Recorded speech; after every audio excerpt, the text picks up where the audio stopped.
Just tell us about the last hole. Scottie in tight, you following the putt. It looks like a pretty hard slider, actually. Yeah, it's a tough one.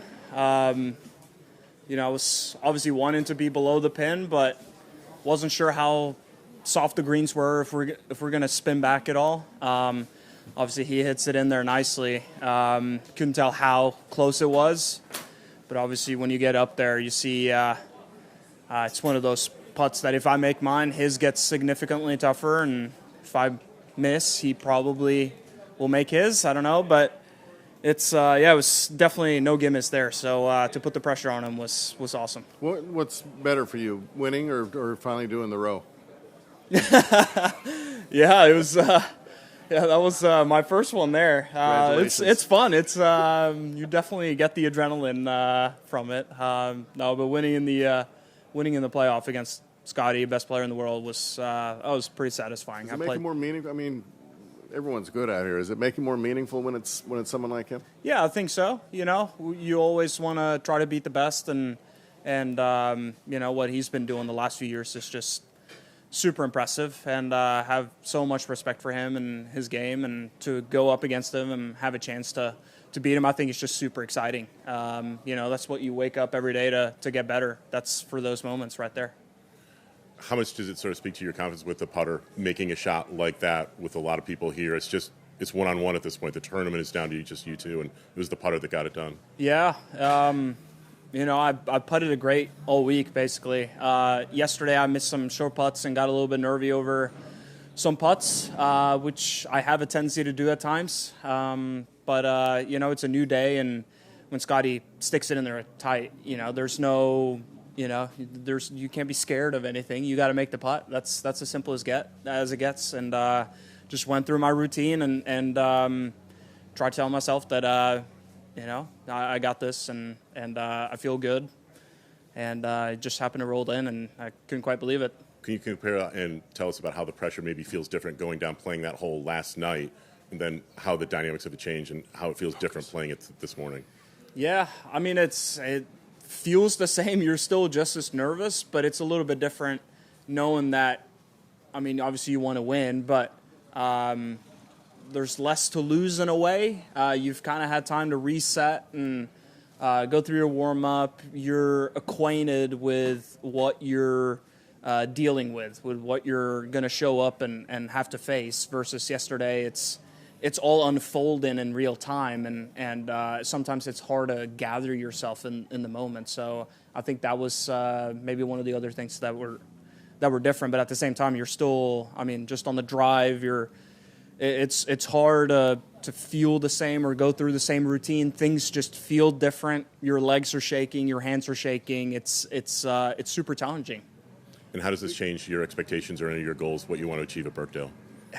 Yeah, I mean, obviously I want to contend and have a chance to win. But at the end of the day, I just proved a lot to myself that I've got the game now, and I've really made some big strides. And just the way I've been driven it all week, that's been kind of one of the weaknesses this year. And this week I drove it amazing and did a lot of good stuff the whole week. So I just want to continue that trend, whether I win or lose, whatever. I just want to play good golf and have fun out here again.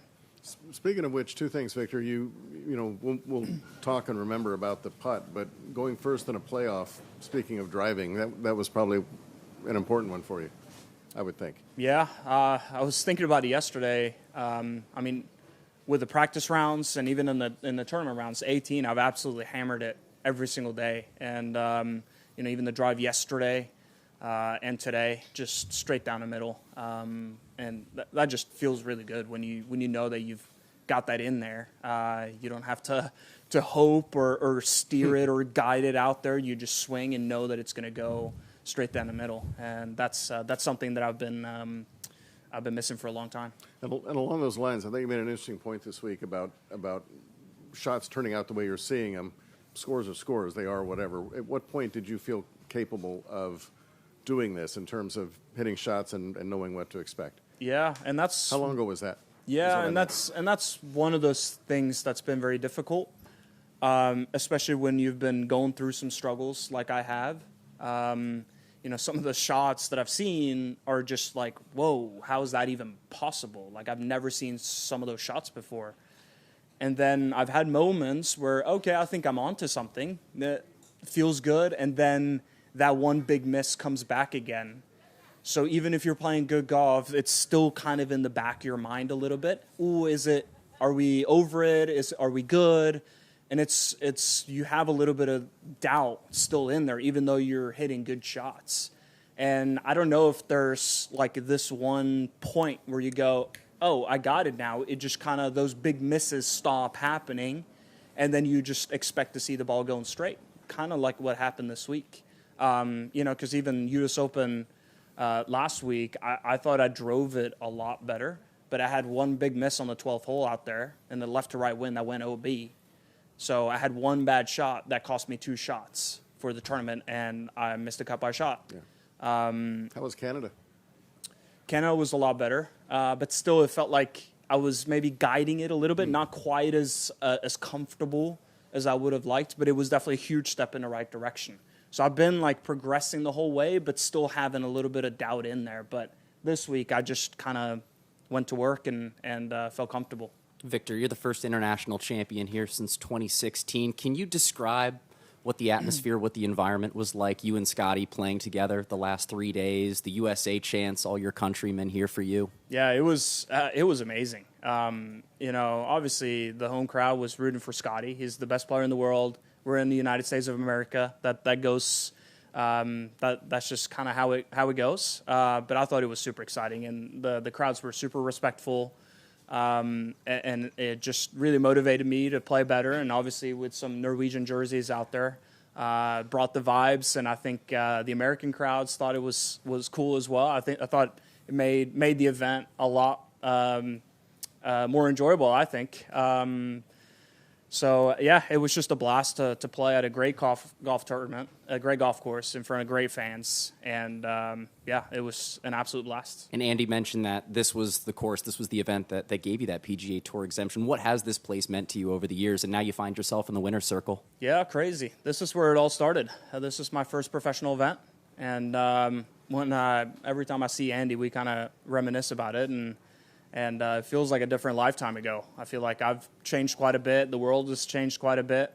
So it's a little bit weird to come back here and think about, some of the things that happened way back then. But it's also cool. It goes to show that, I've come a long ways, and it's really exciting now to finally be a champion of this great event.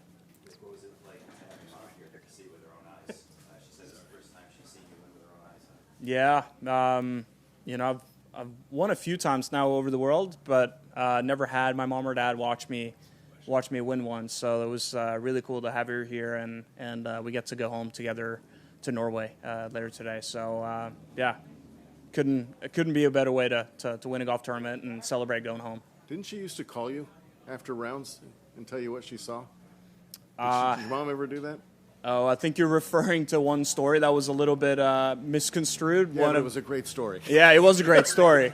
Well, not for me, because I got a 2-stroke penalty, but but she definitely watches the coverage back home. So when she doesn't come to get out here and watch, she'll watch back home, and yeah. What's her name? Is it just a go ahead name? Your name. What's her name? Someone ask her name. Galina. Okay, thank you. Is it kind of funny or coincidental that Norway now goes to Scottie's hometown for their next match? It was probably more coincidental, but that should be a good game. Yeah. Did you find whoever made that chicken parm yesterday? What's that? Did you find whoever made that chicken parm No, yesterday? I don't know who made it, but it was a good meal.